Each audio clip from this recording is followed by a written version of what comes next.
It's not what you know, it's what you can prove. You know how to cut to the core of me, Baxter. You're so wise. But like a miniature Buddha, covered in hair. I want to become a guru so girls will like me. Then I will like myself. Now, before we do this, let's go over the ground rules. Rule number 1. No touching of the hair or face. Of course. And that's it! Now let's do this! What is up, everybody? I'm back. The Golf Guru Show is back after a short hiatus and a change of scenery in my new location in Bluffton, South Carolina. Welcome to another episode of the Golf Guru Show. I am Jason Sutton, and I'm the Guru. My mission from the beginning of this project was to have conversations with some of the greatest coaches, players, and high achievers in all fields of study and occupations, and share their success journeys, secrets, and daily habits with all of you so we can grow together and continue to learn. I hope that I've delivered on my promise in the last 3 years, as I've had some unbelievable conversations with so many great people. So the journey continues, and I'm excited for my guest on today's show, what I'm calling the Reboot Show. He is none other than Robbie Fales.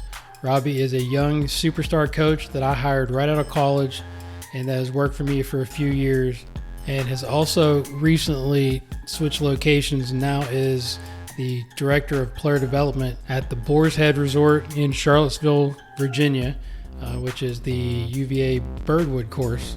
Robbie is a very smart young guy that is moving up the ranks and has gained some nice reputation that will do nothing but continue as he grows. And I'm so proud of his accomplishments during his short career. This kid is a rock star. You can follow Robbie on the gram and on Twitter at Rob Fales Golf. That's ROBFAILES Golf. Thanks so much for all of you who have reached out asking about the podcast and when I would start it back up. I am so grateful for your gentle push to keep me going, as I've been crazy busy here at Colleton, kind of getting the business going and taking care of the members. But now it's time to get going. So all I ask from you is that you share the podcast with somebody that you think would benefit, and hit that purple subscribe button so follow all the upcoming episodes. In this conversation, we talk about a variety of subjects, such as how we both have adapted to our new facilities and how our teaching has changed, to the value of describing concepts, game-like training, as well as the importance of daily habits, and much, much more that I think you're going to really enjoy. So I hope you enjoy this wide-ranging conversation on the Reboot Show with my good friend, Robbie Fales. Enjoy. All right, Robbie Fales. Welcome back to the show, man, for the 12th time probably, but the first time you actually been on by yourself. Yeah, we were kind of discussing that earlier. It was kind of almost hard to believe. But yeah, I think you're exactly right. It's the first time it's been a mano-a-mano type deal. Well, thanks for being part of the Reboot, man. It's good to be back. I know I haven't done a show in several months as I've been embarking on my new journey at Colleton, and you've got a new job in Virginia, and I'm excited to kind of dig in to what you're doing. And, this is going to be a little different show for those out there listening. We're going to kind of kick it back and forth a little bit. We've got some topics. We've got a few questions from the listeners, and, just excited to catch up with you, man. We haven't got to talk a ton. We've texted a bit. Yeah. So for those out there that don't know who you are, if you listen back to some of the previous podcasts that we've done in our training, when we're both at Carmel, you can get to know him a little bit, but give us a little background on your career, kind of where it started when you were a kid with golf, and then how you got to where you are today. Yeah, definitely. So growing up, I played golf as a kid. I thought that I wanted to, play professionally, play in college. And I got to the point to where I was having more fun helping my buddies with their games than trying to improve my own. So that was kind of a clue early on that I wanted to be a coach. So I kind of started to frame everything around that. So I went to Clemson University, did their PGM program, and I hit the absolute lottery in terms of getting my coaching career started when you came and did a a workshop at Clemson, made a connection, told you, said, hey, I'm signed up for your workshop, and that's kind of what kicked it off. So we developed a relationship right off the bat. I would go and watch you teach while at school at Clemson when I wasn't studying or playing in tournaments.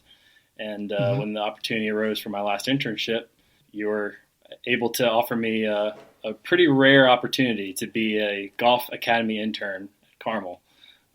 And so as fate would have it, one of the full-time instructors left, so it turned into a job interview very quickly.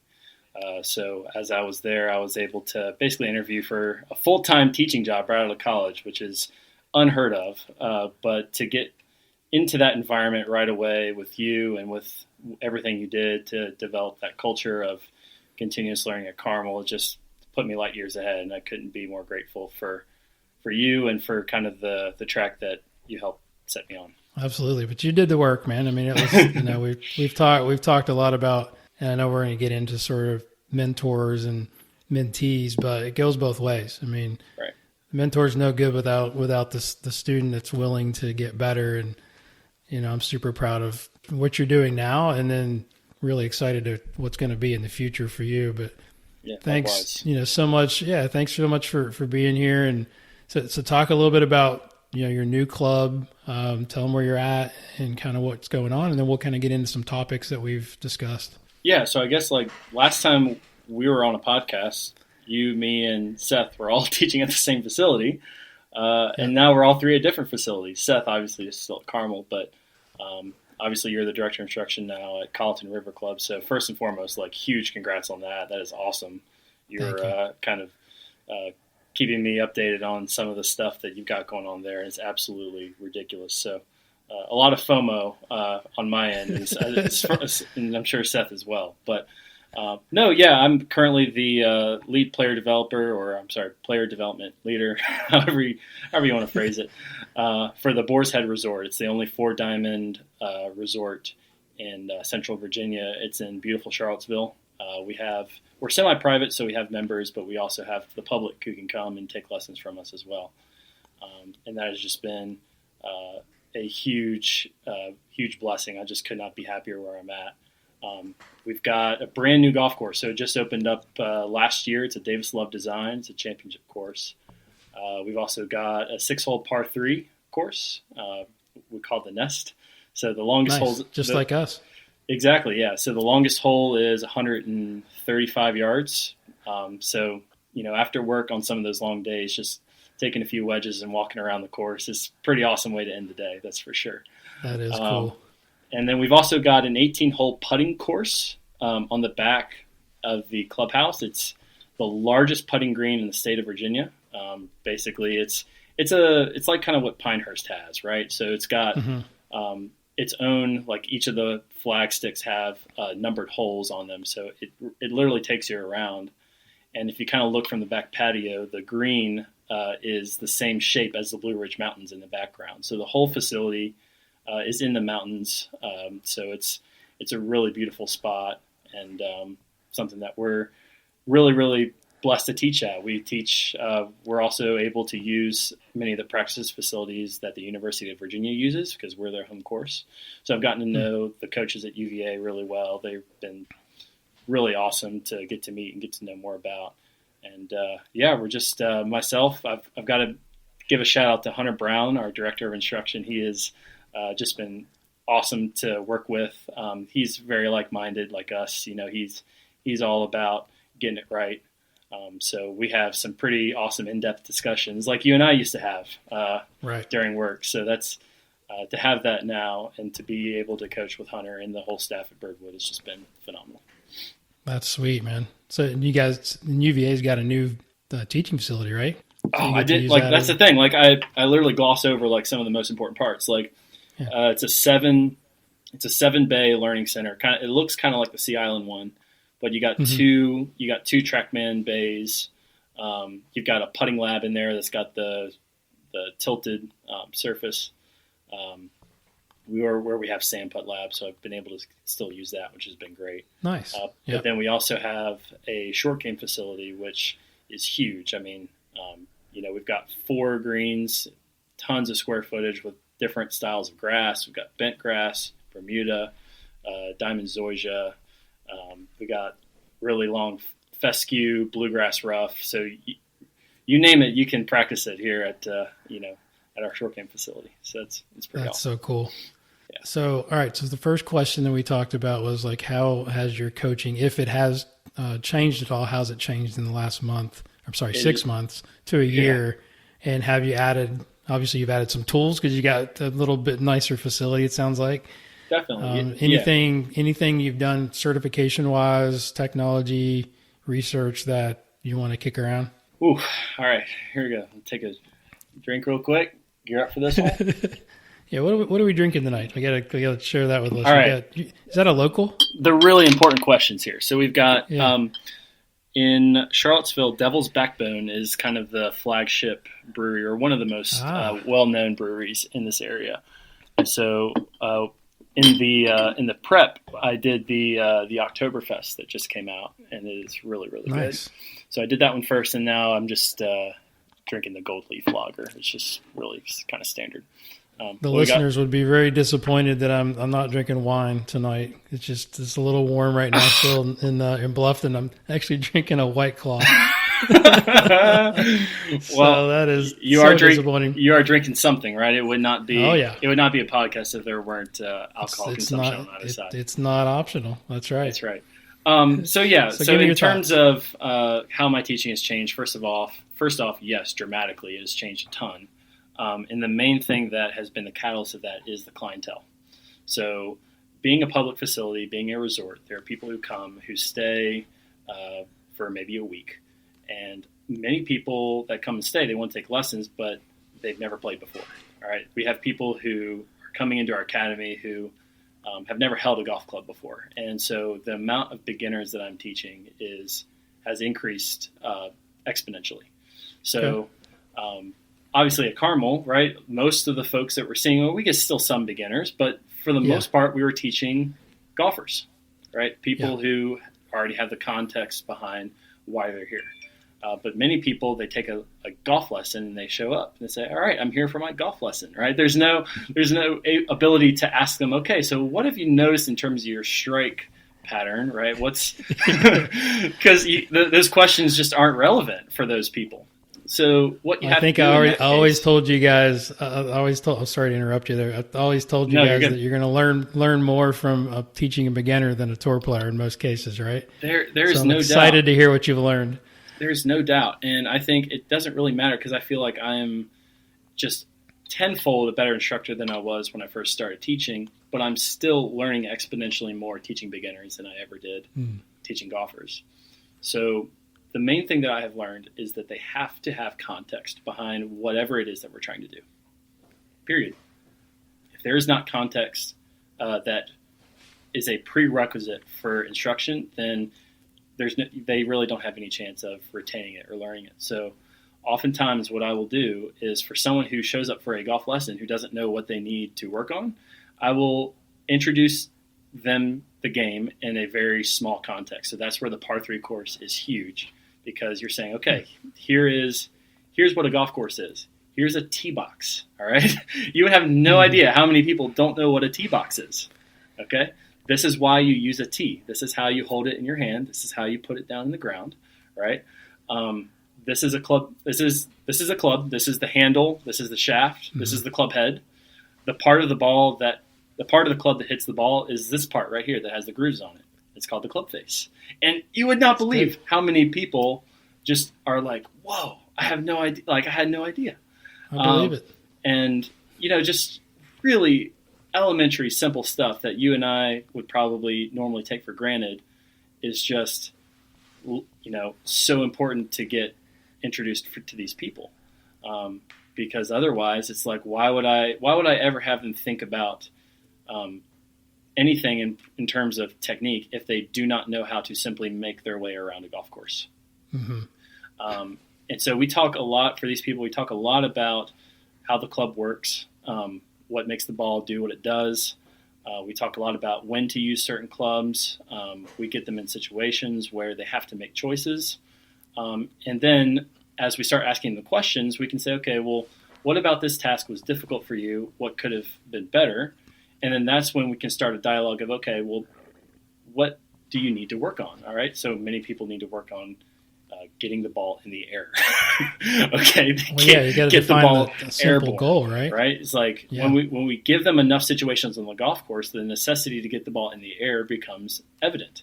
If they're on the range and they're just bunting balls down the range, I mean, I think on my first week, like I had a few beginners and they were just starting to warm up on the range, and obviously they had a strike issue that wouldn't allow the ball to get airborne. I said, okay, so we're going to work on this. And the first question was, okay, why? Why would I not be able to just roll a ball towards where I want it to be? And so that's like, well, good point. Right. And so I then had to tell them, I said, well, there are situations where the ball must be airborne in order to achieve a certain goal. But it's way less effective if I'm telling them than if we just start on the golf course and they are experiencing this problem. And so then they ask me the question, well, how do I get the ball airborne in this situation? So it sets the stage for whatever it is I want to tell them. There is context behind why we're doing it. Because a lot of the golfers we saw at Carmel, they had just played an 18-hole round this past weekend. They don't need any more context. They know what their ball was doing. They're just coming to us for us to help them solve that problem. Whereas a lot of people don't know what problem they need to solve. And so it's our job to tell them it's our job to help them discover what that problem is and then the solutions that are available to them to solve it. Mm-hmm. So where do you start? Like I have a kind of a blueprint that I go through with a new golfer. I'm curious to hear what you say. So again, we just start on the golf course for the most part. Like as far as like the techniques that the club and swing, like when they start swinging, like how would you address, like what would you address? How would you explain something to a new player? Yeah. So what I would say is that you have to have some combination of strike quality and club face orientation to the target to be able to play. So I do think those two things are combined. Like I think we talked about at one point, like what's more important to introduce first? Is it face or is it low point? And I like right now I'm just basically combining the two. Like I don't really think that they're that's separate. But like the first thing is, okay, where should the club be, or where do you want the club to touch? Where do you want the ball to touch the club? And I mean, again, don't assume anything. This is something that you always said is like, do not assume what the student knows. Right. So I've gotten to learn that very, very quickly in a much more meaningful context working at Boar's Head. But you'd be amazed at where they think the ball should be hit. I mean, there are people they'll say, okay, bottom edge of the club, leading edge, and you wonder why they're doing what they're doing. So start with where the club needs to be at impact to hit the shot that they want, and then usually we'll talk about how the club works, saying, okay, well, if the ball's going to hit this part of the club, what's the bottom of the club touching? It's touching the ground. Yes. Mm-hmm. So we can say that for the ball to touch the part of the club that you want, we need to maximize the chances that the club is on the ground at the point of impact. Okay, so if we can agree on that, then we're saying, okay, so what are some techniques that may increase or decrease the likelihood that the club is on the ground at the point of impact? Well, if you've got the whole club moving in a downward direction approaching impact, right, if the whole club's moving in the same direction, then you're just playing Russian roulette. You're just hoping that when the club touches the ground, the ball is going to be on that spot. Or I could get the handle and the club head moving slightly opposing directions so that you create a little bit more of a brush of the ground. And so we start getting them to separate the club head from the handle and how they move, and then getting them to understand, well, when the handle and the club head are separated, then there are ways in which, the hands need to move relative to each other to make that possible.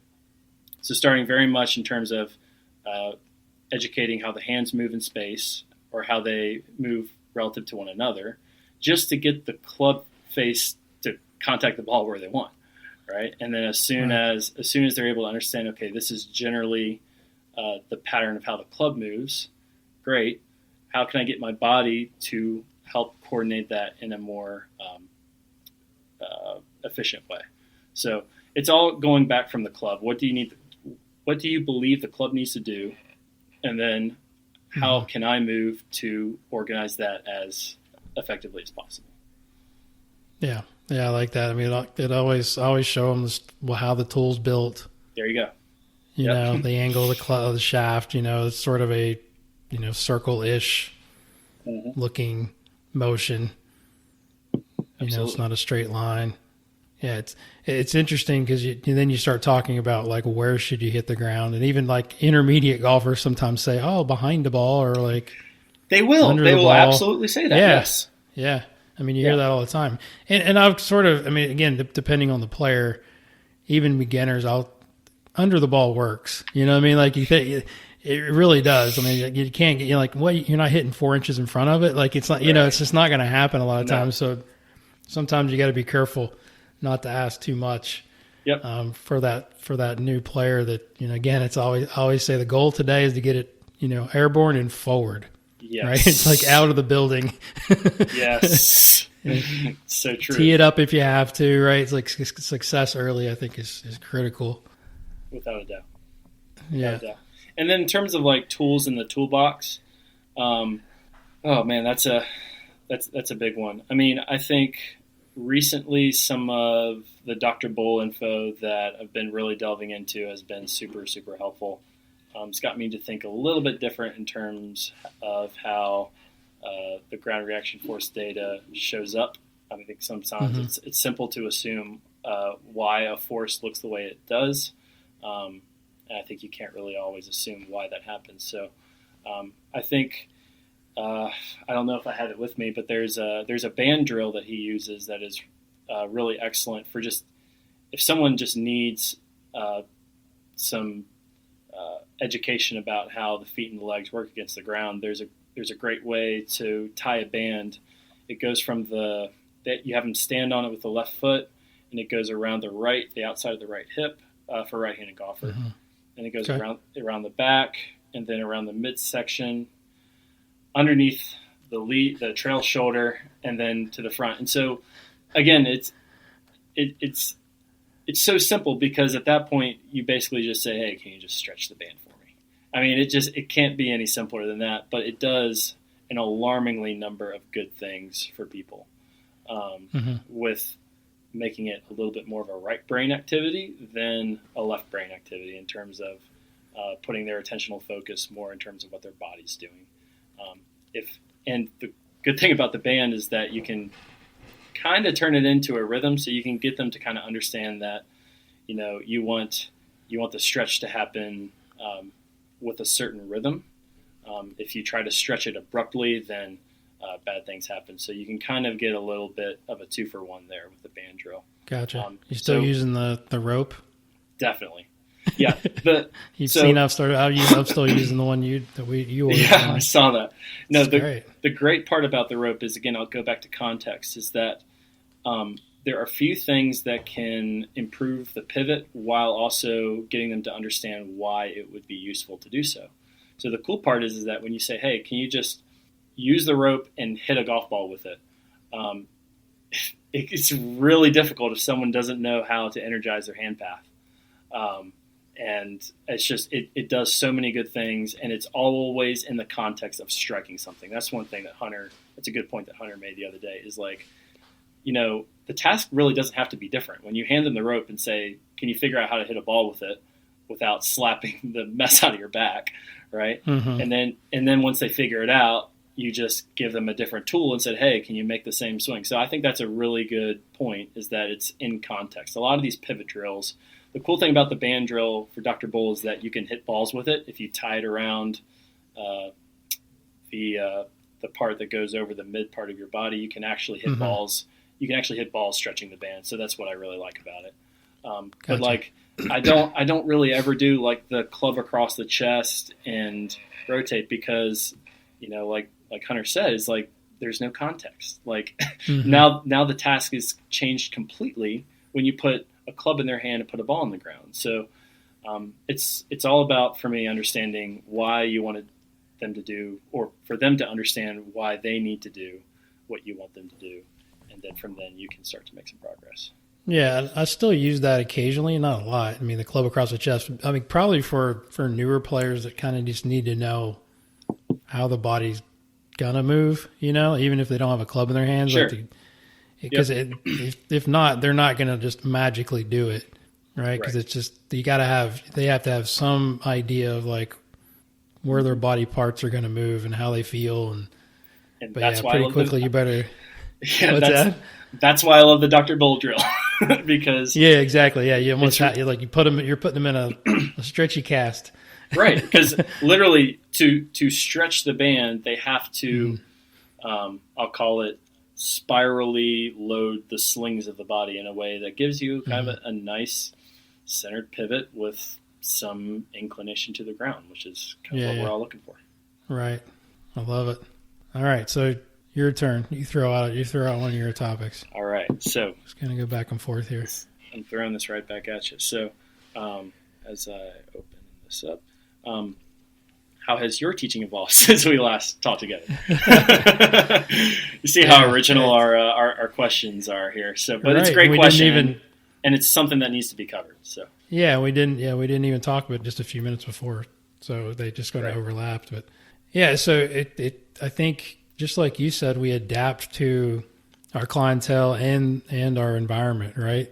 So, I mean, I've got just an amazing teaching building now that is definitely a nice thing, but I've got, and I utilize the six hole par 3 a lot as well for other things, whether it's, just getting out of the building, getting on grass, going to the range just to switch it up. But I wouldn't say it's changed a ton, but it's sort of, because the demographic at Colleton is much older, it has really sort of made me dig deeper into how do I get people to move that have a lot of injuries and a lot of physical limitations, right? So I've discovered like I'm really good at that. I mean, I've just, I tend to feel like I'm giving a lot of people similar golf lessons, but again, it's just not understanding concepts. People don't, I think because they have back surgeries or they have hip replacements and knee replacements, they're surprised at what they can actually do. All I'm trying to do is get them to move better. Going back to Dr. Bull, make them better movers. That's right. And keep them healthy, right? So, not giving them things they can't do. So I'm doing a lot more screens.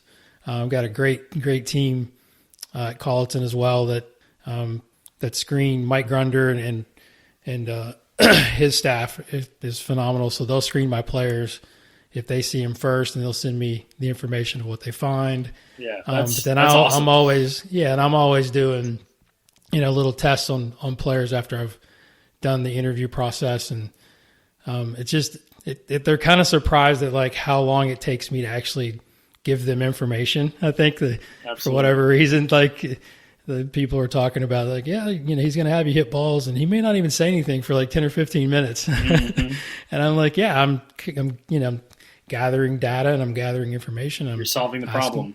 I'm asking a lot of questions. In that way, it allows me, I feel like I have done a better job of giving less information, but really getting great results because of just, as I call it, pulling the right popsicle stick from the house and not making it all fall down, right?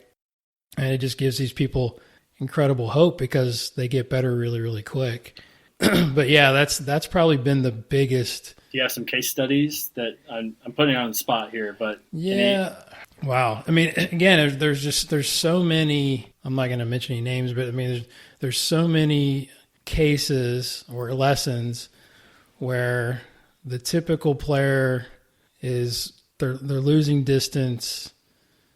And it's not even about distance, really. It's more, I always say, we need to wrap speed around technique. If we lose technique, then I think speed really isn't as useful. So everybody, when you get older, you're wanting to hit it farther. But what I'm seeing is we can go kind of technique-wise here is they're hitting cuts, right? So they're hitting, with back in whether they used to be a decent player and they used to hit draws, they don't hit draws anymore. Like how to hit a draw. So I'm definitely like moving trail hip turn, moving the pelvis, because again, it's like to keep them healthy. I think, when you have an injury or you have a surgery, you're always protecting, right? So you're going to move less just subconsciously you're going to move less because you're afraid of pain. Definitely. And once I can show them that their trail hip actually needs to turn more instead of either shifting their weight and sliding, which makes their back, even worse, and it creates back pain, that it allows their hand path to get deeper.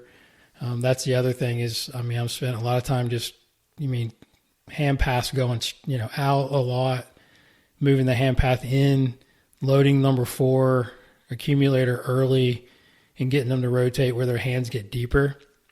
And next thing you know, they're hitting draws, right? So it changes the path dramatically without a lot of times having to even work on downswing stuff, which is cool.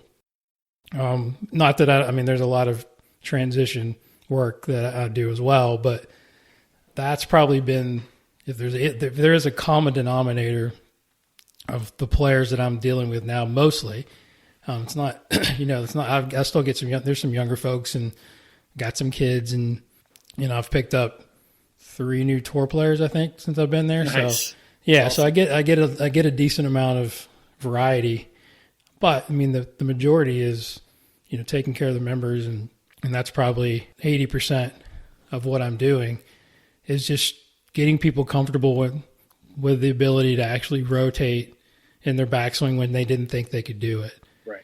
Right. Whether it's, again, sort of you can kind of get the picture. Hand path goes out, hips slide or don't move at all. Right. And they just lift their arms, and then, they're trying to drop the club to the inside, and they're just not going to happen. Yep. So a lot of that, a lot of just getting people to move better, paying attention to, the stuff that I've learned from you, sharing, Dr. Kwan stuff, looking at their feet a lot, how the foot flare affects it.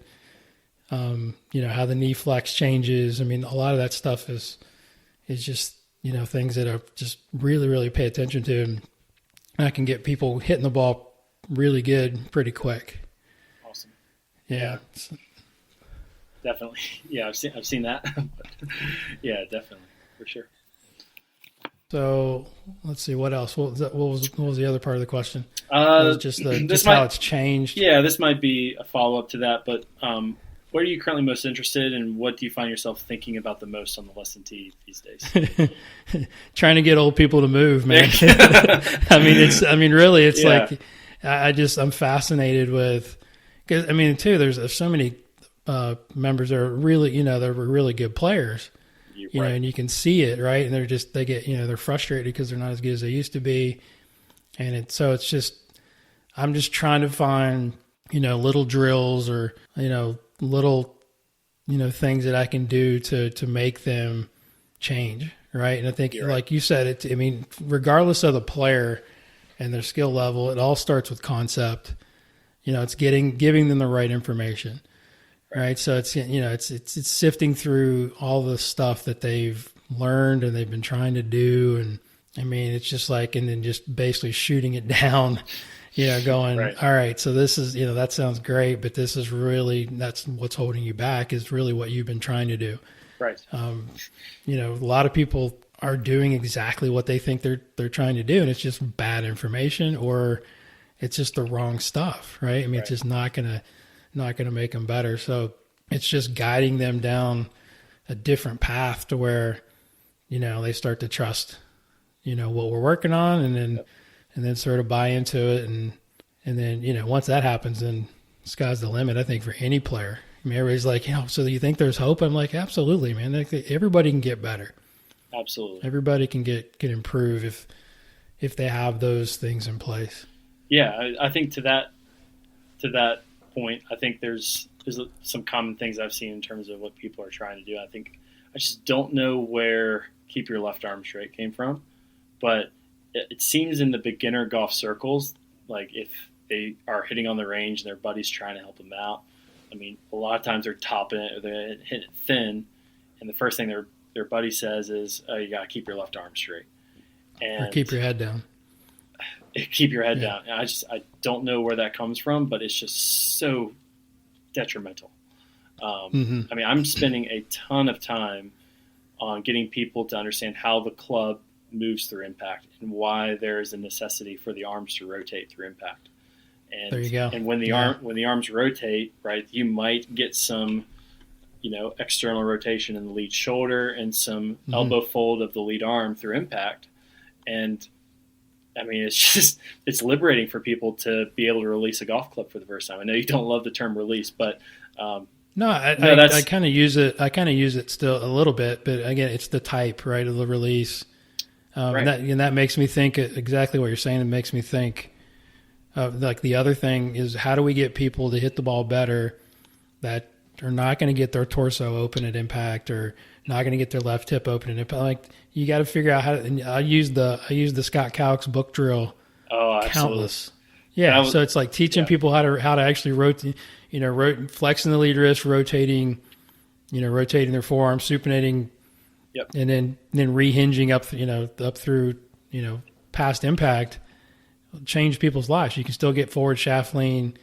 They don't have to use their body as much, right? It's like workarounds. I mean, you better know if you're going to be successful out there. If the people don't learn anything else in this podcast, is like everybody can't do exactly what you want them to do. You better have some ideas of like how to make them better. Absolutely, there's no doubt. I mean, some things for rotating the arms through impact. I mean, I've been using the Quan 4 fingers drill a ton. I mean, I get them gripping it and then let go with everything except the thumbs and 4 fingers. And I'll get them swinging back and forth. And then as soon as I've got the club kind of rotating in the arms the way I want, I'll have them stop in the finish and then put the other fingers on. Okay. And then they'll be like, oh my gosh, I can't believe like my arms feel like they're like they've never done this before. I was like, well, it's like that's the range of motion that they need to rotate through impact. Right. And so that I think what that 4 fingers drill does really well is it allows the club's momentum to move the arms, right? And so at that point, then, when the club's momentum is doing it, it's going to get pulled to a range that is probably greater than their normal end range if you just kind of tested them on a screen. So again, like I'm all about that because it's getting them to work on an idea, but it's in context. How does the club move through impact? How does the club collide with a golf ball? And I think if you can change their ideas about how the club should move through impact, I think you're going to be making a lot of headway for those people. Yeah, I mean, it's like, when people top the ball, most of the time it's because their wrist angles are coming out and their elbows are flexing, right? It's not because their head's coming up there's some guys or players that come out of their posture or whatever, but teaching them how to rotate their forearms and how the back of the left hand reflects the club face, all that stuff I think is useful for so many players. And then the arms start to get longer through impact. You can start hitting the ground. It's like all these little things, right? The big one I've been getting into asking people is, should the handle be speeding up or slowing down through impact? For most folks, they're going to say speeding up. And so if you put a club in your left hand only, or your lead arm only, and if you make a motion where the handle is, you're trying to add energy late, and you're trying to speed up the handle through impact, good luck getting the bottom of the club to touch the ground. It's almost impossible. The only way you can then ulnar deviate enough to get the club on the ground is for the handle to actually slow down. So for people to understand, I'll take the trail hand. I'll put it right about impact and say, hey, I need your lead arm to run into your hand. And so when it runs into the hand, the arm rotates. So that's been a really good way. It's been a really good way to get people to understand how much the ulnar deviation plays a role in getting the club on the ground. Because people believe, I've got to hold the ankle. I mean, it's really. I don't say that anymore. It's just terrible, terrible stuff that people are trying to do. Yeah, I'm still, a trail arm Nazi, man. It's like in getting people to use, control the face more with their left hand and their left arm rather than the right hand, right arm is like game changer.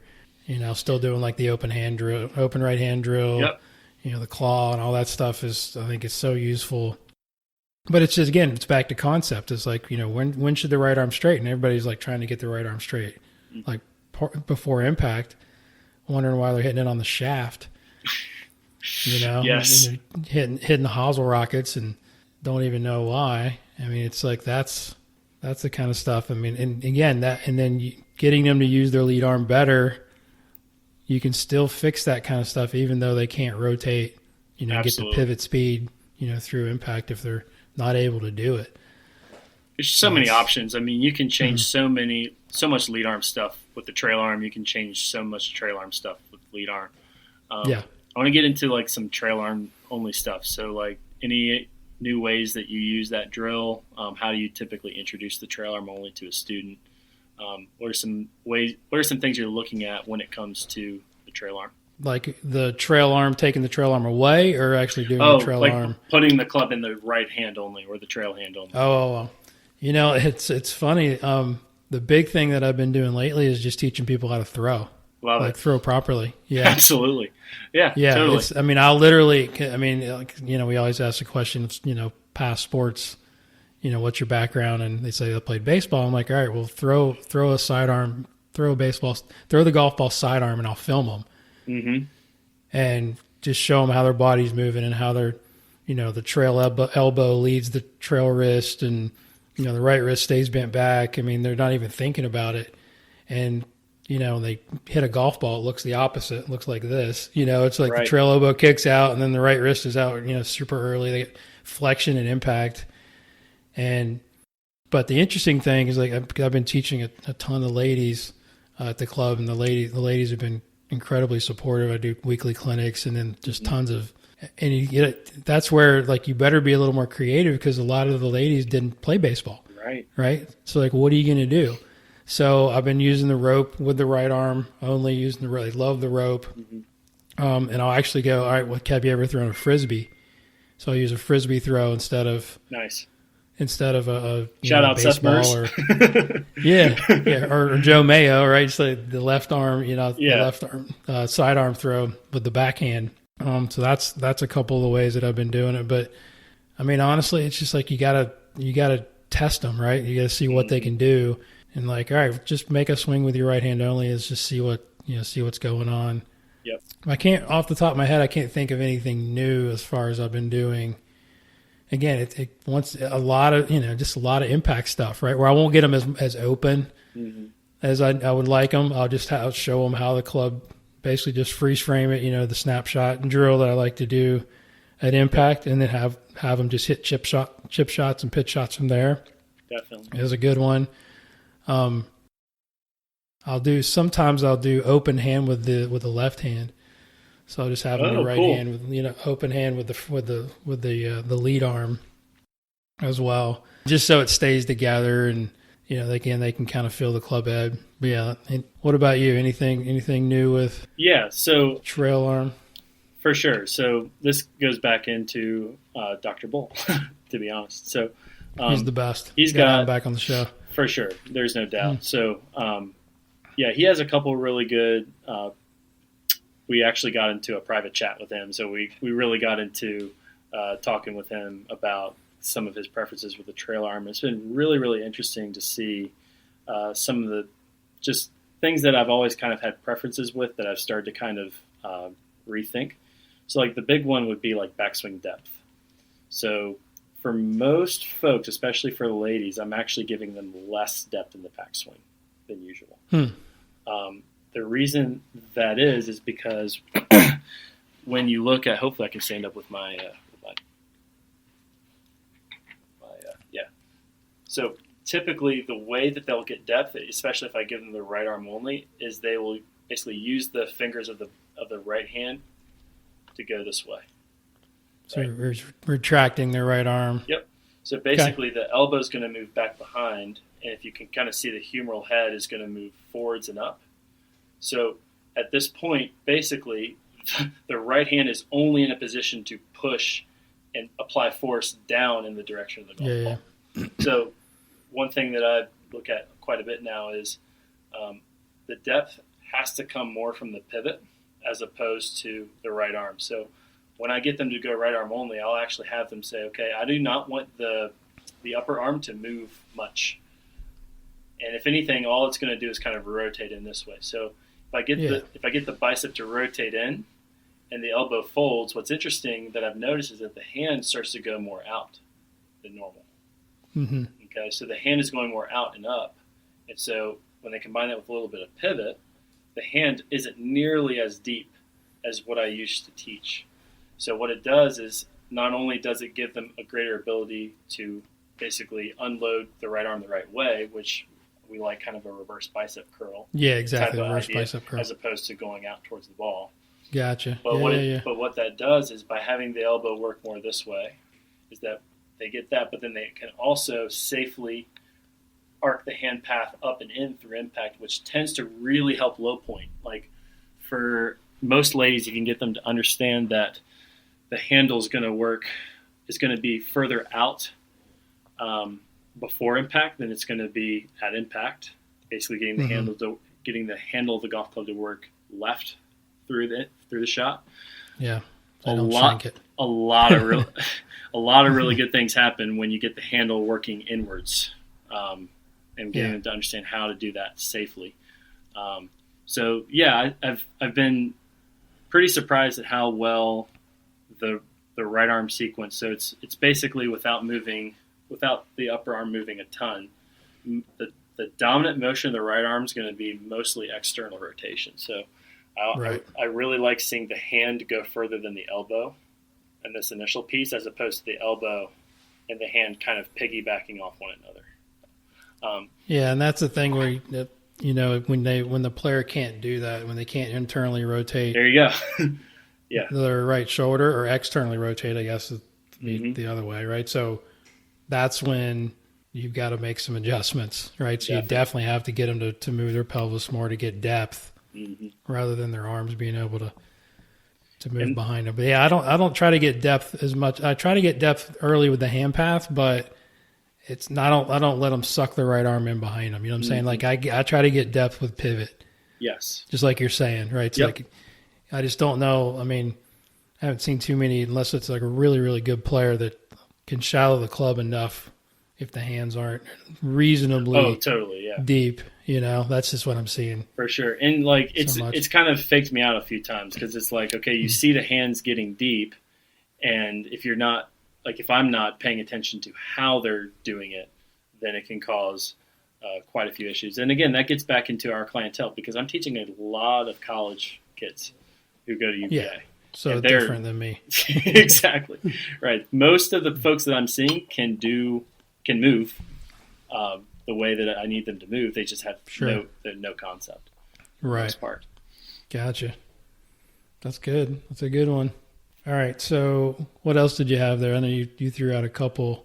Yeah. So the last few months that I was watching you teach at Carmel, you definitely started to implement some adaptations to some of our favorite drills, namely the leapfrog drill.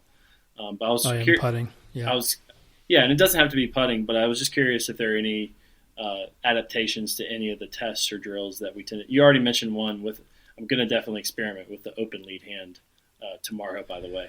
That's for sure.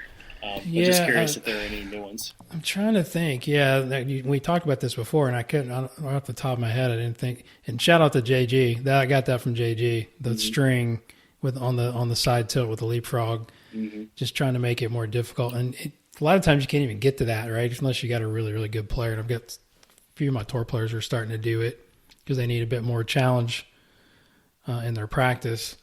But may have to get back to that one. Yeah. Trying to think. Yeah, I hadn't changed a ton. Especially, I'm just thinking more putting right now. I mean, I can't think of anything that I'm I've really started to do different. I mean, you've seen me do most of my drills. I mean, you've seen me teach so much, so it's kind of right. Yeah, it's kind of tough to say that I'm doing anything drastically different. I pulled it out. What's that? I pulled a lot of it out for a clinic I had this morning. The putting clinic went really well, so it was all your stuff. So yeah, it's good. I mean, honestly, kind of going back to the original question is like, how have I adapted it, or what have I changed? It's like it's forced me to almost dig back into like some of the stuff that I'd forgot. Like, oh man, that drill, like shallowing the club. For again, getting enough depth of the trail hip. But people or players that are, one, maybe they're not deep enough, but two, they're not able to separate their pelvis from their thorax, from their shoulders. And all they've been told is like, you got to turn your hips, on the forward side through the ball. And of course, everything kicks out and they get super steep and, swing too much to the left. So again, this is where sort of feel versus real comes in. Is I'm literally having them in early transition almost feel like they're continuing to turn their right hip away from the target and fall into their left leg, into their left foot, like shifting pressure, the hips being tilted, shifting pressure. It reminds me, I did a drill I did this for the membership, but I haven't put it on social. It's nothing new, but you look at a guy like Rory that does, the little squat move that you see him do. I mean, that's what he's doing, right? I mean, he's continuing to rotate as he's working into early transition, and he's just falling into his left side. He's not like kicking his right hip out towards the ball so early, you know what I mean? And especially for the average golfer.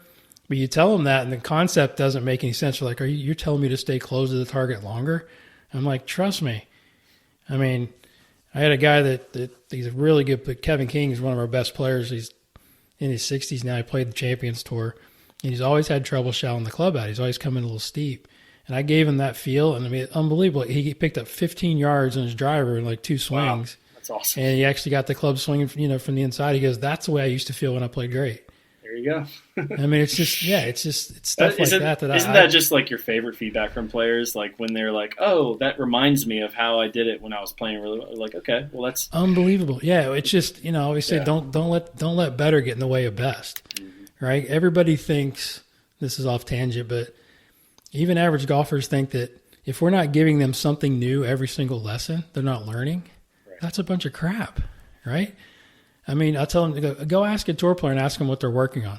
The same stuff they've been working on for 10 years, right? They just understand their tendencies. Yep. They may have a little different verbiage or maybe a different drill to kind of get there, but they're not sitting there going, wow, I'm not getting any better because I'm working on the same thing. They just can't, you can't have that mindset.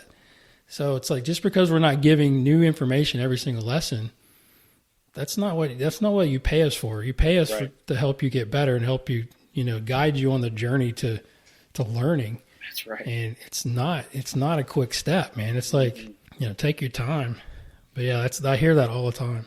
Yeah, that's where, like, again, our environment at Birdwood is so great because we can take them step by step kind of through a learning process. I mean, we don't have to get out on the actual championship course right away. I mean, we can give them an environment that looks and feels a little bit more like golf really, really easily. So that's where, again, it's a matter of teaching them how to practice because most people believe that, time and quantity are their measurement of learning.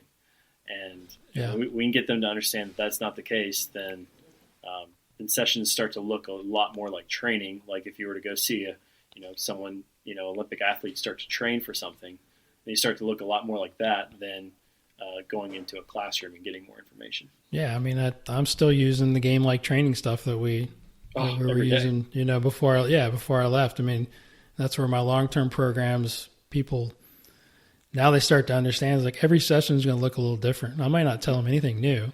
I might just test them the whole time, and don't let them hit more than 5 balls to one target.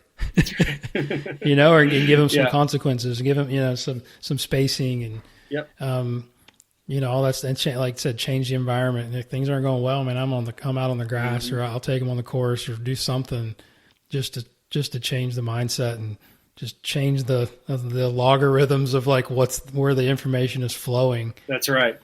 Yeah, that's the conversation of the difference between performance and learning. Most people want to give themselves an environment to where they perform really well, and they sacrifice the learning. And when you start to get them to understand that performance is what we can see or measure right here today, versus learning is the only way to measure learning is over time and in different environments, then it kind of makes sense at that point to say, okay, things are going great. Let's make it harder. Let's introduce some challenge, right? As opposed to, let me just keep feeling good for an hour, right? I call it it's like junk. Yeah. I'm starting to call it like junk practice or junk training. It's like junk food, all right? It's not good for you, but it makes you feel good. Exactly, and I know we give lessons like that because we kind of have to be people pleasers to some extent. But then once you get that relationship, I have to have that conversation just like you described it with the player and go, hey, look, some days you're going to struggle, but it doesn't mean you're not learning, right? I mean, we got to learn from those days.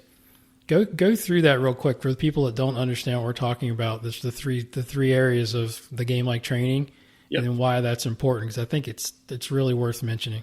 Yeah. So just like we said, right, the first thing you need to do is define why you're going to the facility for the day, right? Are you training to perform, or are you training to learn, right? So for training to perform, basically you are preparing yourself for performance on a golf course. So what that's going to look like is you're going to make the environment look and feel as representative as possible to what you're going to see when you go play, if not more difficult than what you'll see when you go play and perform.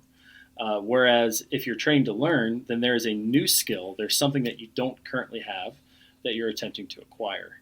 And that's where you're basically trying to create as much of the myelin encoding of the pattern as possible. And there's a lot of myths about how that pattern gets encoded. A lot of people believe that it's repetition, and that's just not the case. It's more about remembering. That's my new favorite quote. It's not about repetition, it's about remembering. So you can't, if you don't forget, you can't remember. So you got to give yourself environments to where you kind of have to forget in order to then be able to remember. So the ways to get yourself to forget is, number one, like one of my favorites is like the whole Goldilocks thing. It's like, try to do it wrong on purpose so your body actually, number one, understands what wrong is, but number two, has a chance to forget what it is you actually want to do, and then see if you can remember how to do it. I mean, that's just as simple as it gets. Is like, hey, do you cognitively understand what it is we're trying to do? And if you understand, then you should know what the opposite is and be able to do it. So that would be one way to do it. Let me interrupt you there for a second, because a good example, like, that drives some of the people crazy at Colleton is, we'll get going pretty good in the lesson, and then I'll introduce, like, hey, what did you do this weekend, or tell me about your, like, you start just having a chat, right? Or you get them to tell a story. That's spacing, right? They don't realize what you're doing, right? So right. One, I'm interested, but two, like, we'll talk for 5 or 6 minutes or whatever, and then get back, like, hey, let's get back to it. And then if they can actually hit a good shot afterwards, they've really learned something. But then they'll hit about it, oh, how you interrupted me or whatever. I'm like, you don't understand. This is part of the training process. Yeah. So basically you're introducing that time, all right, that space for them to actually forget what it is they did. So it's going to force them to have to recall and remember. And it's actually the act of recalling. It's not even if you do it correctly or not. That's another important part to this, is that you can actually learn more if you do it wrong, but it's actually the act of trying to recall, the brain activity in trying to recall it, that is going to help encode the pattern. So, like, to get them to forget, you can include time in between, like just chatting them up. You could have them change tasks, right? So I'll just trick them. I'll say, okay, we're going to go work on your wedge play.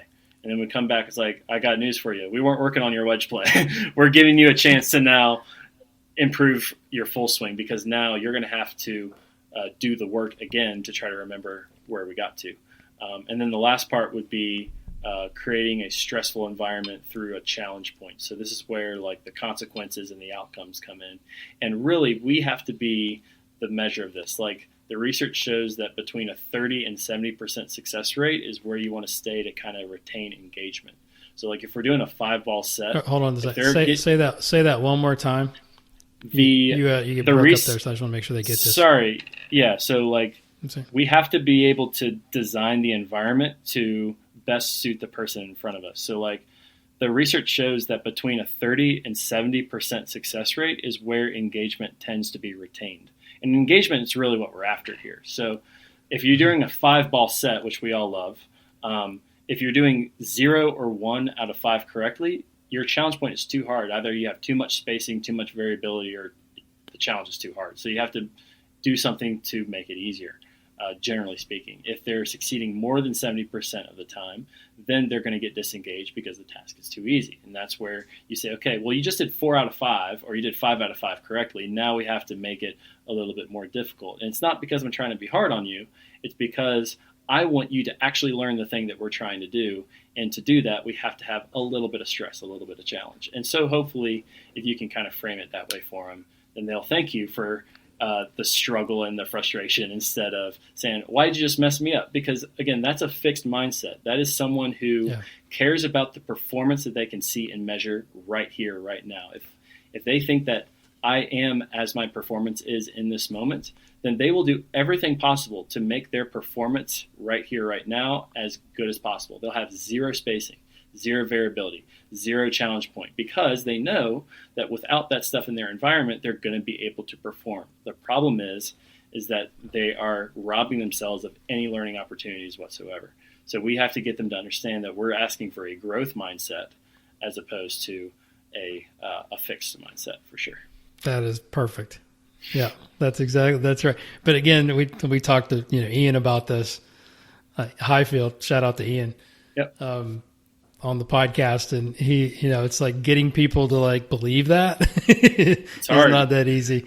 You got to be a salesman and get you. But because I always say the results will come if you do that correctly. The results will come probably 2 rounds later or something, right? It can only be measured over time. That's it. There you go. Yeah, it's like you don't know. So it's like that's where I always tell people, like, you never know when your next round is going to be your best round. That's right. It's just going to happen because of all the stuff that we're sort of going through with the training. Yep. That's perfect.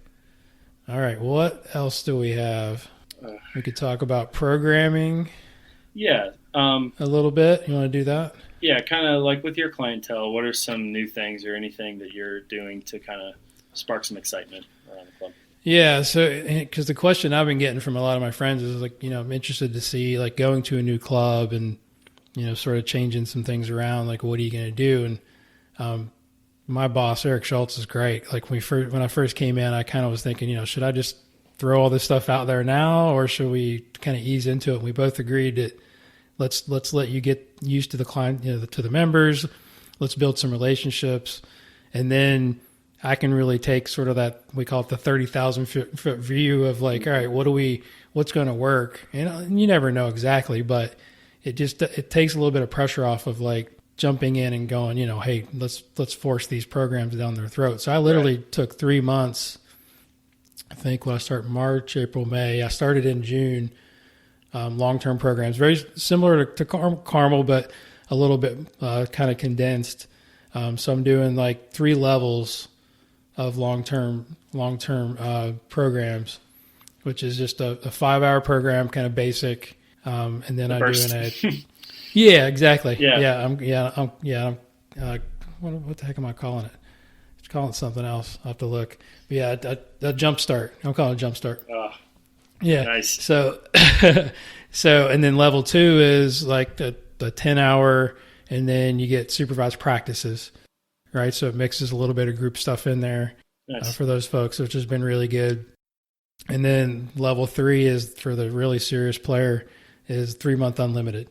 Nice. So I didn't go like 6 month or a year. I just went 3 months, just small dose. And that's been really popular. There's a lot of people taking advantage of that. So, and then, I've got weekly ladies clinics that I do every Wednesday morning, which has been awesome. Nice. I get 8 ladies every Wednesday, working on something different every week. And we do Op 36 adult. Nice. Because we don't have any kids. We went grandkids. We did one junior camp this summer, just for like the grandkids over July 4th, but I don't have enough juniors to really do a camp. And then I do once a month, or like once or twice a month, I'll do a putting boot camp, which is like really intense, like 2 hours. We do sand putt lab, we do show them all the drills, do some real training for the serious players, and then scoring game school. Our short game facility is second to none. It's so good. We got three greens, just 150 yards of short game. It's just incredible. You can hit every shot you want inside 100 yards. So it's a really good place to do group stuff. So that's kind of where I'm at right now. Awesome. So what about you? Yeah, so we're doing the Op 36 Juniors, which just actually started today. We've got Ladies Operation 36 for the fall, which we've got everything's filled up, so we're very grateful about that. We did PGA Junior League this summer. trying to think. Yeah, we did the summer camps, the combo camps. Our clientele's, again, a little different. We've got a lot of juniors, so it looks and feels a little more like Carmel. So it's a little more familiar. So I think the big thing that the next frontier is definitely going to be the long-term coaching programs for us and getting. So you're just doing just private one-offs right now. Yep, and we have some session packages that you can purchase, but right. It's nothing necessarily organized like what you got. Gotcha. But it's good. We've been really busy. We've it's not been quite as hot as what we've seen in Charlotte, which has been a nice thing. So but it's still been hot. So it's been a good summer. Ready for the fall. Well, come down to Bluffton in July, and I'll show you hot. It's humid. It's warm. Yeah. But the view's not bad. Absolutely. Which is nice. We're getting ready we're looking forward to fall. It's going to be nice. We had a little taste of it Friday and Saturday where the humidity was lower, and it was like, man, this is perfect. Oh, yeah. So hopefully that's coming soon. Definitely. Okay, so let's see, what else was there? Let's, we had one. Yeah. What do you got? I was going to say our question from one of the listeners or one of your friends or one of our friends. Yeah, I think that's, I'm just looking, I think that's pretty much all I got. Yeah. Yeah. So a question from Mark Grace for you and for me, our buddy. The King of Memphis. The King of Memphis, yeah, our man. He said, for you, first, he said, what experience at Carmel did you find to be the most critical in your development? Now, you've covered a little bit of it, but anything to expand on that? Yeah, totally. I think the sequence at which it happened was perfect, right? Getting to be able to just, without really getting my feet totally wet, being able to watch you and what you're doing on a day-to-day basis before even really teaching full-time was just absolutely invaluable. All the workshops that we did, bringing people in, was just... Yeah, we did a lot of certifications, didn't we? Yeah, all the certifications, all the education that we brought in was so good. It was great. But I think more than anything, and you've said it a million times, there's just no substitute for experience. So all that experience I had teaching full-time, being as young as I am currently, was just monumental. So nice. Yeah. So the question for me, it was like flipping it, was, he said, this is from Mark. He says, I've learned many things from Robbie throughout the years. Can you share how your interactions with Robbie affected your thinking? So I would start by saying, I think I told you this all the time. It was like, you were like my 27-year-old self, like you reminded me so much of myself at your age. And the way you affected me was, as we always say, iron sharpens iron, right? So when you would go learn something new, we would always have a talk about it, right? We would always try to put punch holes in it and poke holes in it and totally figure out a better way to do it. And I think just all the certifications that you did, and I was always excited when you came back and I would make you do a presentation, which you would just knock out of the park every time. It's just, I got so many of those on video that I still go back and look at. I mean, really, I'm like, I forgot about that. And so many of the things that I learned from you were just incredible. But it's just, again, it's just having that sounding board, and being able to watch you teach, and then you watch me teach, and I'll be like, what do you think? I'm like, what do you think about this? And like, so I think we grew together. Definitely, there's no doubt. Like I said, mentors don't have mentees without, that two-way street of communication. I think. Yeah, thank you. That's why we were so good together. Really appreciate it. Yeah, let's say that you've affected my career is an understatement. Likewise, geez. That's two ways for sure. There's no doubt. I think the last one that I had, we can dive into one of our deep ones here, but oh boy, were there any? We'll save that one for last. But yeah, was there, when we talked about this earlier before we came on the air, have you added any sort of daily habits to your day that has improved your life? Yeah, I would say this is a double-edged sword. I think I've got quite a bit of commute. Currently, we actually just bought a house, so my commute's going to get cut in half here pretty soon. But I'm spending a lot of time in the car, and at first I thought of it more as a con, but the more I've been teaching, it's really been an incredible opportunity to be introspective about my day. Honestly, it's about what did I feel like I did well, what could have been better, and so that when I get home, it is out of my brain. It's out of the system. I've already taken from the day that what I feel like I needed to. So I'm not carrying it over into my time with my wife or my family. So it's helped me learn more from my day-to-day experiences, I think, because again, it's giving me that, we call it the me time, right? To where I basically am just alone with my thoughts. And it's just a really important time, I think, in continuing to develop as a coach, is to just be honest and say, hey, look, that lesson sucked. I had no idea what I was going to do there. And I just kind of tried something. And if I had to do it over again, what would I have done differently? And so it's just continuing to get better. I mean, like we talked about before, is like my clientele was so much different than normal. I would have days where I stunk it up because of like, I've not been used to teaching this many beginner golfers who've just never been on a golf facility before. So it really forced me to become more adaptable, almost develop a completely new skill set. It's like, what do you do for someone who's never touched a club before, doesn't even know what golf is? So I think that environment really allowed me to grow because I had quite a bit of failure early on. And I think if it weren't for those, hour drives on the way home, I don't know if I would have learned as much and grown as much from that, for sure. Yeah, that's great. And you're reflecting, right? I remember when I was at Dana's, I had like a 30 to 45 minute commute, and I started listening to CDs. Now it's podcasts, right? But I would use that time as education.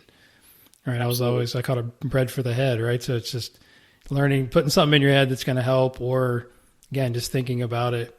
So I'll turn that back on myself because I've been kind of excited about some of the things that I've been doing just personally. And I'll have to credit my son, which I don't like to do a lot, but he kind of reminded me, like a lot of the things I've been telling him that, hey, this is what I used to do. I think this would really help you. As a 17, 18-year-old kid, he's not going to listen. And just one day he comes, or I think he called me from school or something. He goes, hey, yeah, me and my girlfriend just started a gratitude journal. And I was like, what? I'm like, that's so cool. And it's like, that's awesome, bud. I mean, you're writing things down. You're being grateful. You're journaling a little bit. Mm-hmm. So I remember this summer we're walking on the beach and we're just having a really nice conversation. And I said, man, that's awesome. He's like, well, Dad, why did you stop doing that? I'm like, it's a great question. It's like, sometimes you got to just look back and say, all right, what made you successful? What are the daily habits that made you a better person or whatever? So I started journaling again. So awesome. Basically wake up and write. I mean, even if it's just writing 5 things down that I'm grateful for, and then I write like the Bible verse of the day or something, it just gets your head going in the right direction. And then I've started meditating more. Still not consistent enough with it, but using the Waking Up app, which has been great just to kind of quiet the mind. And there's a lot to that you can get into. But and then a lot of people don't know this, but before I left Carmel, my knee was all messed up. I couldn't run. But I don't know, God's grace or the right kind of Advil or something, but it stopped hurting a few months ago and I started running again. And that's awesome. Like just life-changing. Yeah, it's just, talking about just being so grateful. Like I might write that every morning in my journal, like I'm grateful I can actually run again. So I'm up running like 3 or 4 miles a day, 3 to 4 times a week or whatever, just kind of getting into it. But just the little things like that can kind of put you in a good headspace. And I'm just really happy that I'm able to do some of these things again and start to see the fruits. It's just daily. It's just small things, right? Just little small things that can make a difference. Add up. Absolutely. All right. So last question we talked a little bit about is like, how can you be self-accepting without being complacent? How can you be a high achiever without self-fluctuation? Right? It's like the life. And I'll start out with just what we talked about earlier. For me, it's just almost like I get sort of almost get nervous sometimes when I'm comfortable, right? And then when I'm down here, like I'm just looking at sort of how my life, has gone in my career. It's like I worked my tail off for so long, 20 some years or whatever, just like grinding and, learning, and just like where you're at right now in your career, you just got all this stuff going on. And at some point then you got to start doing, right? So I feel like at the last 10 years, like I was doing more. And then now I feel like I'm trying to find a little bit of balance. You know, it's like this phase of my life is, so I'm almost like, I feel guilty, like with a day off, and then I can go to the beach or I can go fishing or whatever, things that I wouldn't be able to do, in Charlotte. So I'm in a bit of a mental struggle with that. Almost like, we're like afraid to be happy or something. Right. So, but I don't know. It's like, are you doing enough? And that question I'm always sort of asking myself. So I'm excited to kind of go back to earlier. I was asked when I was a guest on a podcast when I first got down here, is to start doing some more education and bringing some education to the Low Country. Yep. I'm going to start doing some speaking for our chapter, and hopefully start to do like what we did at Carmel a little bit, having some guys in to do some collaborations. Yep. Like Scott Cowix and James and John Graham and these guys. Yeah. So hopefully can kind of start to get that going here as soon as, if COVID ever lets up its stronghold on us. I know. But yeah, that's kind of what sort of the questions that I kick around in my head, like on the daily. Anything that you think about when that question comes up? All right. So how do you be self-accepting without being complacent? Yes. All right. Yeah. So I think you can bring that back into like the growth mindset stuff, right? Like if you look at life from a fixed mindset, then you're going to be, you might struggle because, you're just going to accept like whatever it is that you are that day, right? You're going to say, oh, like today was either a success or a failure, right? And on one side, that's good to do because, again, acceptance generally is a good thing, I tend to think, because you are relieving control over the things that you don't have control of. Okay, so my answer is changing as I'm talking, which is okay. Which is good. That's why this is a random show, man. So I think there's something to be said for accepting the things that you don't have control of, and then having a growth mindset about the things that you do have control of. So it's a matter of viewing failures not as failures, but as opportunities to build and improve your processes. So I think, that's about as deep as I think I can get into that. It's like what the things, I love it. I think there's an Apollo 13 quote, like, is there anything we can do about it? Nope. All right. So then they don't need to know, do they? So it's, that's right. Figure out what you have control over and have a growth mindset about those things, and always try to strive for better. But when it comes to things that you don't have control over, try to be accepting and move on from those things. It's like the outcome, right? So if we hit a shot, right, after the ball's gone, there's nothing else we can do about it. So that's the time that's the time to be accepting. But if there are things that we do have control over, like our pre-shot processes and our mental process, then those are the things that we want to always be striving to get better at. So I still found a way to bring it back to golf, Jason. I'm sorry. You told me it wasn't a golf question. Hey. I still turned it into I turned it into a golf question, but that's as good as I could do. Well, see, here's the thing. We're in different parts of our lives, right? So we're at different times in our careers. So you're I always said you're 8 years ahead of me, man. Like I'm telling you, like I'm still trying to catch up with you as young as you are and as good as you are. It's like that, but that's where you need to be. Like you need to be in that. You're still gathering, man. Totally. Right? Always. You're still gathering information and learning as much as you can. Not that I'm not doing the same thing. It's just in a different place. Right. So I think that's good. So you should answer a couple of these questions that every podcast guest has to answer. I did so good on the last one. Can we just go out on a high note? I know. No, we got just a couple more. Well, you mentioned failures, right? So in your young life, I mean, is there any failure that you've had that basically taught you something and spurred you on to later success? Anything you can think of? It doesn't have to be in golf, but it can be in whatever. Oh man. You mentioned the failure. I'm just piggybacking. That's right. I mean, it could be whatever. Anything that comes to mind. Yeah, I think so. This is kind of a non-answer, but like my favorite failure is my failure as a player, because I wouldn't be where I'm at now if it weren't for my failures as a player. but that's not really what we're going for here.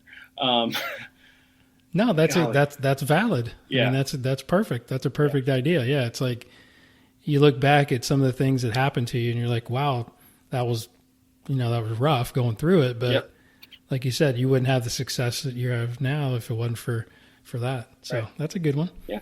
All right. Okay. You got to answer this one. Billboard. So if you could have a gigantic billboard that would get the message out to billions of people, metaphorically speaking, of course, what would you put? A message, a mantra, a quote, an object, whatever. What would it be and why?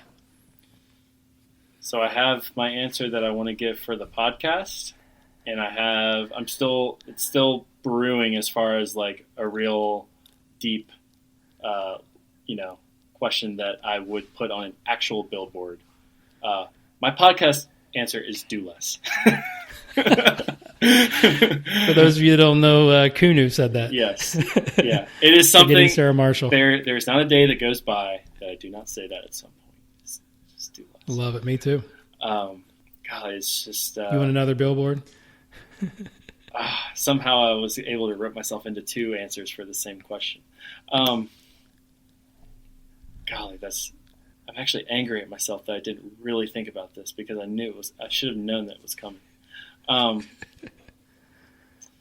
Yeah, I would say get curious, not frustrated. I like it. It. So have you, before we wrap... Or you could say learning is remembering, not repeating. That would be another one. Oh, there you go. There's a GLT. Remembering, not repeating. All right. Because I always got on you because you didn't watch that many movies, and I always throw out movie quotes. Mm-hmm. Have you watched more movies since you left, or less? I know we've talked about Netflix a little bit. But... Same amount. Okay. I'm equally as bad as I was back then. I'm sorry. I'll get you into the movie quotes. Yeah. So that's okay. I watched Anchorman. The most recent movie I watched was Anchorman the other night. It was great. So okay. There's a good one. Might get me back into the flow of it. It's in the intro. Yep. Awesome, man. Well, you got anything else, or you want to wrap? No, I'm just super glad that you're getting the podcast back up. We're all thankful, and thanks so much for having me. Absolutely, man. Great to catch up with you, and I will talk to you soon, I'm sure. Absolutely. All right, man. Be great. You too. What's up, everyone? Guru back here again with a couple of things before you go. First, big thank you to Robbie for coming on the show once again and sharing his story and his incredible knowledge and insights on coaching. Make sure you go to the App Store and download the Golf Guru app, powered by Swing U. Don't want to miss that. New content coming your way with that one as well. And please give me a follow. Reach out to me on the Twitter or the Gram at Golf Guru TV. That's at Golf Guru TV. You can check out my website at golfgurutv.net. We can find videos, articles, and more information on my teaching and coaching. If you have a comment or a question for the show, you can email the show at golfgurushow@gmail.com, or just hit me up on the DM like most people. I will try to get back to you as soon as I can. Music was provided by Kevin MacLeod and Zach Mullet. And as I always leave with you, do this for me, please. Study, practice, teach, and then pass it on. I'll talk to you next time. Thanks so much for listening.